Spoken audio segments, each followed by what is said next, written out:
Euro ക്ലെറോ 2024 June 10 മുതൽ 14 വരെ മാഡ്രിഡിൽ വെച്ച് വളരെ കാര്യക്ഷമമായ ക്രിയാത്മകമായി നടത്തപ്പെട്ടു. മാഡ്രിഡ് ആർച്ച് ബിഷപ്പ് കർദിനാൾ ജോസ് കോബോ കാനോയാണ് ഈ സമ്മേളനം ഉദ്ഘാടനം ചെയ്തത്. യൂറോപ്പിലെ സിറോ മലബാർ വിശ്വാസികൾക്ക് പരിശുദ്ധാത്മ സഹായത്താൽ സ്നേഹത്തിൻ്റെ ഐക്യത്തിൽ തനിമയുള്ള വിശ്വാസവും പാരമ്പര്യങ്ങളും വൈവിധ്യതകളും എല്ലാം കാത്തു സൂക്ഷിക്കാനാകട്ടെ എന്നാണ് കർദിനാൾ ആശംസിച്ചത്. Syro Malabar major archbishop Raphael Thattil അനുഗ്രഹ പ്രഭാഷണം നടത്തി പ്രവാസി സമൂഹത്തിന് ആവശ്യമായ അജപാലന പദ്ധതികൾ കാലോചിതമായി നടപ്പാക്കാനും അപ്പസ്തോലിക വിസിറ്റേഷൻ്റെ വളർച്ചയ്ക്ക് കരുത്താകാനും തീഷ്ണതയോടെ സഹന മനോഭാവത്തോടെ കരുതലോടെ വർത്തിക്കാൻ വൈദികർക്ക് സാധിക്കട്ടെ എന്ന് മേജർ ആർച്ച് ബിഷപ്പ് ആഹ്വാനം ചെയ്തു. അപ്പസ്തോലിക വിസിറ്റേറ്റർ മാർ സ്റ്റീഫൻ ചെറുപ്പണത്ത് നിരന്തരമായ പ്രാർത്ഥനയും ഇടറാത്ത വിശ്വാസവും ഇടർച്ചകളില്ലാത്ത കരുത്തുറ്റ സാക്ഷ്യവും ചൈതന്യവത്തായ കൂദാശ പരികർമ്മങ്ങളും വഴി യൂറോപ്പിൽ ക്രിസ്തുവിൻ്റെ പകരക്കാരായി നമ്മുടെ സംഭവങ്ങളെ വർത്തിക്കാൻ അപ്പസ്തോലിക വിസിറ്റേഷനിൽ പ്രവർത്തിക്കുന്ന വൈദികർക്ക് സാധിക്കട്ടെ എന്ന് ആശംസകൾ നേർന്നു. അതുപോലെ തന്നെ സ്പെയിനിലെ മുഴുവൻ ഓറിയന്റൽ സഭകളുടെ ഓർഡിനേറിയേറ്റിൻ്റെ വികാരി general doctor Andrés Martinez Esteban അദ്ദേഹം ഈ സംഗമത്തിൽ സന്നിഹിതനായി യൂറോപ്പിലെ സഭയ്ക്ക് ഒരു സാക്ഷ്യമാണ് ഓറിയന്റൽ സഭകളുടെ വിശ്വാസ സമൂഹമെന്ന് പ്രഖ്യാപിക്കുകയുണ്ടായി. ഈ കൂട്ടായ്മ വളരെ മനോഹരമായി സംഘടിപ്പിക്കാൻ അഭിമന്യ സ്റ്റീഫൻ പിതാവിനോടൊപ്പം നേതൃത്വം നൽകിയത് യൂറോപ്പിൻ്റെ അപ്പസ്തോലിക വിസിറ്റേഷൻ്റെ കോർഡിനേറ്ററായ ഡോക്ടർ ക്ലെമന്റ് ചിറയത്ത്, ഇറ്റലിയിലെ അപ്പസ്തോലിക വിസിറ്റേഷൻ്റെ കോർഡിനേറ്റർ ഡോക്ടർ ബാബു പാണാട്ടുപറമ്പിൽ, യൂറോപ്പിലെ യുവജന ശുശ്രൂഷയുടെ നേതൃത്വം വഹിക്കുന്ന ഡോക്ടർ ബിനോജ് മുളവരിക്കൽ എന്നിവരാണ്. അതോടൊപ്പം ഫാദർ ജോർജ് ജേക്കബ് പുതുപ്പറമ്പിൽ, ഫാദർ ജോമി തോട്ട്യാൻ എന്നിവരാണ് യൂറോ ക്ലെറോയുടെ ഈ വർഷത്തെ പ്രോഗ്രാമുകളെല്ലാം മനോഹരമായി കോർഡിനേറ്റ് ചെയ്തത്. അവർക്ക് മാഡ്രിഡ് ആർച്ച് ബിഷപ്പും അതുപോലെ സ്പെയിനിലെ വിവിധ സമൂഹങ്ങളുമായിട്ടുള്ള നല്ല ബന്ധം ഇത്ര വിജയകരമായിട്ട് ഈ സംഗമം നടത്താനായിട്ട് സഹായകമായി എന്നുള്ളതാണ് വസ്തുത. വളരെ ക്രിയാത്മകമായ ചർച്ചകളും വ്യത്യസ്ത കമ്മ്യൂണിറ്റികളിൽ നിന്നുള്ള ആളുകളുടെ അഭിപ്രായങ്ങൾ അത് കേൾക്കുകയും അതിനെ തുടർന്ന് തീരുമാനങ്ങളൊക്കെ രൂപപ്പെടുത്തുകയും ചെയ്ത ഒരു നല്ല സമ്മേളനം കൂടിയായിരുന്നു ഇത്. ഒരുമിച്ച് പ്രാർത്ഥിക്കാനുള്ള അവസരങ്ങളുണ്ടായിരുന്നു.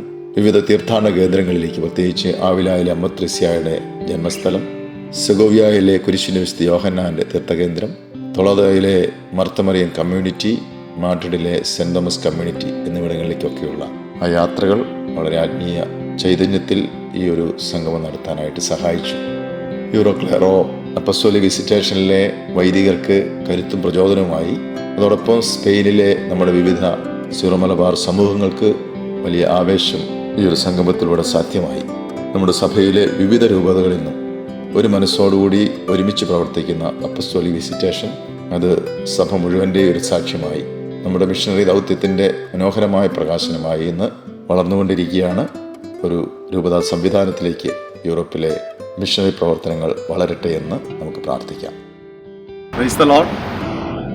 സ്നേഹമുള്ളവരെ, യൂറോപ്പിലെ അപ്പസ്തോലിക വിസിറ്റേഷൻ അല്ലെങ്കിൽ സീറോ മലബാർ സഭയുടെ പ്രേക്ഷിത ശുശ്രൂഷകൾക്ക് വേണ്ടി പരിശുദ്ധ പിതാവ് നിയോഗിച്ചിരിക്കുന്ന വൈദികരുടെ കൂട്ടായ്മയാണ് യൂറോ ക്ലെറോ എന്ന പേരിൽ എല്ലാ വർഷവും ഒരുമിച്ച് ചെയ്യുന്നത്. ഈ വർഷവും അത് വളരെ മനോഹരമായിട്ട് സ്പെയിനിലെ മാഡ്രിഡിൽ ഒരുമിച്ച് കൂടി പ്രിയപ്പെട്ട നമ്മുടെ സീറോ മലബാർ സഭയിലെ വിവിധ രൂപതകളിൽ നിന്നുള്ള വൈദികർ ഒരുമിച്ച് പ്രവർത്തിക്കുന്നവർ എങ്ങനെയാണ് നമ്മളുടെ പ്രവാസികളുടെ അജപാലന ശുശ്രൂഷ മേഖലകൾ മനോഹരമായിട്ട് മുന്നോട്ട് കൊണ്ടുപോകാൻ പറ്റും എന്നതിനെക്കുറിച്ച് വളരെ വിശദമായ ചർച്ചകളും തീരുമാനങ്ങളും ഒക്കെ നടത്തിയുണ്ടായി. നമുക്കറിയാം, നമുക്ക് സീറോ മലബാർ സഭയ്ക്ക് ലോകത്തിന്റെ നാനാഭാഗങ്ങളിൽ വിവിധ രാജ്യങ്ങളിൽ രൂപതകളുണ്ട്. എന്നാൽ ഈ രൂപതാ സംവിധാനങ്ങൾ അതിന്റെ പൂർണ്ണതയിൽ എത്തിച്ചേരാത്ത യൂറോപ്യൻ രാജ്യങ്ങളിൽ, ഒരുപക്ഷെ ഏറ്റവും കൂടുതൽ നമ്മുടെ ആളുകൾ ഇപ്പോൾ കുടിയേറിക്കൊണ്ടിരിക്കുന്ന യൂറോപ്യൻ രാജ്യങ്ങളിലെ വിശ്വാസികളുടെ ആത്മീയ ശുശ്രൂഷകൾക്ക് വേണ്ടിയാണ് പരിശുദ്ധ പിതാവ് സ്റ്റീഫൻ ചെറുപ്പണത്ത് പിതാവിന്റെ നേതൃത്വത്തിൽ അപ്പസ്തോലിക വിസിറ്റേഷൻ സ്ഥാപിച്ചിരിക്കുന്നത്. റോമിലെ കുറയിൽ കേന്ദ്ര കാര്യാലയത്തിൽ നിന്നാണ് ഇതിന്റെ കാര്യങ്ങളെല്ലാം സ്റ്റീഫൻ ചെറുപ്പണത്ത് പിതാവ് ക്രമീകരിക്കുന്നത്. ഞങ്ങളെല്ലാവരും പിതാവിന്റെ ഈ ശുശ്രൂഷയിൽ ഇപ്പോൾ പങ്കുചേരുന്നവരാണ്. അതുകൊണ്ട് തന്നെ യൂറോ ക്ലെറോ എന്ന കൂട്ടായ്മ ഞങ്ങൾക്ക് വലിയ സന്തോഷത്തിന്റെ സമയമായിരുന്നു. കാരണം എല്ലാ രൂപതകളിൽ നിന്നുള്ള വൈദികരാണ്. അത് സഭയുടെ എല്ലാ നന്മകളും നമ്മുടെ ലോകത്തിന്റെ വിവിധ ഭാഗങ്ങളിൽ, പ്രത്യേകിച്ച് യൂറോപ്പിന്റെ വിവിധ സ്ഥലങ്ങളിൽ നമ്മുടെ സീറോ മലബാർ സഭയുടെ തനിമയും സീറോ മലബാർ സഭയുടെ പൈതൃകവും എല്ലാം പങ്കുവെച്ചുകൊണ്ട് വിശ്വാസികൾക്ക് അജപാലന ശുശ്രൂഷ ചെയ്യും. അതിനുവേണ്ടി നടത്തിയ ഈ കൂട്ടായ്മ വളരെ ശ്രദ്ധേയമായി അതിനുവേണ്ടി നേതൃത്വം കൊടുത്ത ഇതിന്റെ പിതാവ്, അതുപോലെ തന്നെ സ്പെയിനിലെ മാഡ്രിഡിലെ കർദിനാള് വലിയ പ്രോത്സാഹനം നൽകി ഞങ്ങൾക്ക് വളരെ ഫലപ്രദമായ ഒരു കൂട്ടായ്മ നടത്താനായിട്ട് കഴിഞ്ഞു എന്ന് നിങ്ങളെ അറിയിക്കാൻ കഴിഞ്ഞ സന്തോഷമുണ്ട്. തുടർന്ന് നിങ്ങളുടെ എല്ലാവരുടെയും പ്രാർത്ഥനകൾ സ്നേഹപൂർവ്വം